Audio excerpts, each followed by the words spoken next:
Qui ne connaît pas cette histoire sur Rachel et son fils? Rachel avait un œil en moins et elle venait tout le temps voir son fils à l'école. Tout le monde connaît cette histoire.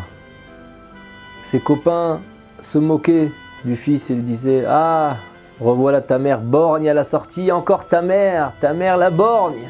Et lui, il avait honte. Et c'est comme ça qu'il a grandi. Il a grandi en ayant honte de sa mère. Ensuite, elle l'envoie au lycée. Et cette mère, elle venait tout le temps au lycée. Et cet enfant, c'est comme ça qu'il a grandi au lycée. Elle amenait des beignets, des gâteaux. Et quand on lui disait « Quoi, c'est ta mère ?» il répondait « C'est ma mère, oui. » Mais il lui manque un œil ou quoi à ta mère? Et il se moquait comme ça de lui tout le temps. Sa mère est borgne, sa mère est borgne. Dès le jour où il est parti à l'armée, elle venait aussi à l'armée. Elle venait au campement 80. Et elle lui disait, mon chéri, tu as bien mangé, tu as bien dormi, ta couverture ne te gratte pas.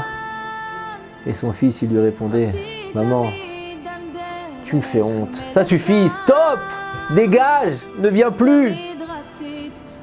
Un jour, il a ramené sa copine à la maison. Elle était effrayée, sa copine. Quoi, c'est ta mère? Oui, pourquoi? Elle est effrayante. Il lui manque un œil. Et son fils, bien sûr, qui lui répond, ne t'inquiète pas. On va pas rester longtemps ici. Et voilà que quand il finit l'armée, il ramène des copains soldats avec lui. Et il dit à sa mère, maman, ne sors pas dehors. Je fais une fête pour la fin de l'armée. Je t'en supplie, maman, ne te montre pas. Mais elle n'a pas pu se retenir. Elle a entendu des cris, elle a eu peur pour lui. Elle est sortie. Mon fils, tout va bien? Maman, rentre! Alors voilà que les copains soldats lui disent, mais c'est qui celle-là? Et il répond, c'est ma mère. Quoi, elle est borgne? Elle n'a qu'un œil, ta mère?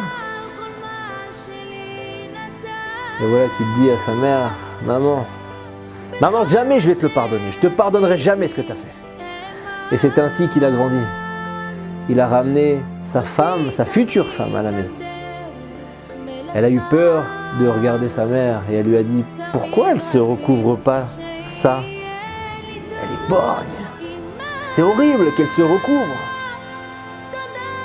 Et il lui a répondu, ne t'inquiète pas, je lui ai juste amené ma future femme, mais après, tu la reverras plus. Après le mariage, c'est fini, tu la vois plus. Elle me fait honte aussi, cette mère que j'ai. Elle ne comprend pas qu'elle me fait honte, elle ne comprend pas. Et il le disait sans honte, devant tout le monde, à n'importe qui. Plus tard, il s'est marié, il a eu des enfants, 2 fils. Un jour, grâce à Dieu, il a entendu parler d'une mitzvah qui s'appelle « Honorer ses parents ». Kibud Av Vaem. Bien sûr, ce n'est pas une mitzvah qu'il a apprise à l'université, ni qu'il a entendu d'un CD dans sa voiture. Et dès qu'il a pris conscience de cette mitzvah, il commence à pleurer. Et il dit, où est ma mère? Où est ma mère? Il a commencé à la chercher. Il a voulu sa mère. Il s'était marié à 24 ans. Sa mère, à l'époque, en avait 55. C'était un enfant qu'elle avait attendu longtemps, cette maman. Et maintenant qu'il a des enfants de 16 et 18 ans, voilà que maintenant il était marié depuis 20 ans. Elle avait déjà 75 ans. Et lui, maintenant, il demande où est sa mère. Il se demande où est sa mère alors qu'elle a 75 ans. Il crie partout, je veux ma mère. Et voilà qu'il est là, chez elle, à son domicile lorsqu'il était enfant, mais il ne trouve personne. Lui, il vivait déjà à l'étranger, aux États-Unis. Il avait disparu de la circulation. Alors tout le monde lui dit, j'ai pas compris, tu cherches ta mère? Elle est en maison de retraite. Il y a 1 an, je lui avais parlé. C'est là-bas que tu la trouveras. En arrivant à la maison de retraite, il lui demande à la secrétaire, où est un tel? Ma mère. Ta mère? Chambre 322. Il court à la chambre et il toque. Maman, c'est moi, ouvre, ouvre maman. Pendant 3 minutes, personne n'ouvre. Et la dame d'à côté dans la maison de retraite, elle sort et elle lui dit « Qui es-tu » Elle est tremblante, il crie tellement fort « Qui es-tu » Et il lui dit « Je m'appelle un tel ». Elle lui dit « Qui cherches-tu » Il lui dit « Ma mère, ma mère ». Tu es son fils à elle? Oui. Elle est où ma mère? On lui dit ta mère, elle est décédée. Quoi? Ma mère est décédée? Mais non, c'est pas possible. Oui, ta mère elle est décédée il y a 1 an. Je comprends pas, tu n'as pas entendu que ta mère est décédée? C'est quoi cette histoire? Non, c'est pas vrai, vous mentez, n'est-ce pas? Vous mentez. Entre mon petit enfant, entre. Elle t'a laissé une lettre. Elle m'a dit avant de mourir, elle m'a dit, n'oublie pas, un jour mon fils, il va comprendre,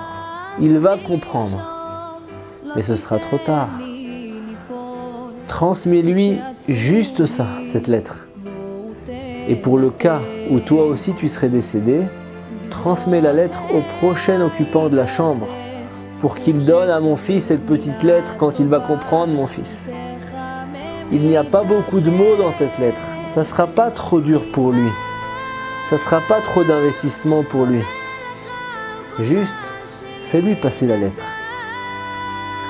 Et voilà que le fils ouvre la lettre et lit ce que sa mère lui avait écrit.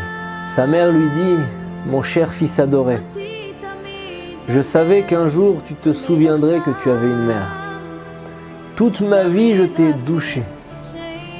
Je t'ai changé tes couches. Je t'ai élevé. Je t'ai ramassé lorsque tu tombais. Je t'ai nourri. Je me suis fait du souci pour toi. À chaque instant, à chaque âge. Quand tu te faisais opérer, j'étais avec toi dans la chambre. Quand tu avais froid, je t'amenais une couverture douce. Dans tes moments les plus durs, je t'ai nourri et moi je suis resté affamé. Tu étais mon seul fils. Tu étais mon monde entier. Mais il y a une chose que tu ne sais pas, mon fils. C'est qu'un jour, ton père, que Dieu repose son âme, et moi-même, nous avons pris la route pour Methoula, très loin, en Israël. Et la voiture a commencé à s'emballer toute seule. Et elle a percuté un poteau. Ton père est mort sur le coup. Et moi, j'ai eu la vie sauve avec toi. Mais le problème, c'est que toi, tu as reçu un panneau suspendu dans l'œil. Quand les médecins m'ont demandé « Vous voulez lui donner votre œil par hasard ?» J'ai dit « Bien sûr que je veux que mon fils voie le monde avec ses 2 yeux. À moi, un seul œil me suffira. Mais lui, un seul œil, il en souffrira. Tu as eu honte de moi, je t'ai donné tout ça. Tu m'as abandonné à cause de ce que je t'ai donné. Tu m'as abandonné à cause de ce que je t'ai donné. Mais moi, je t'aime. » Signé, maman. Qui peut oser blesser sa mère?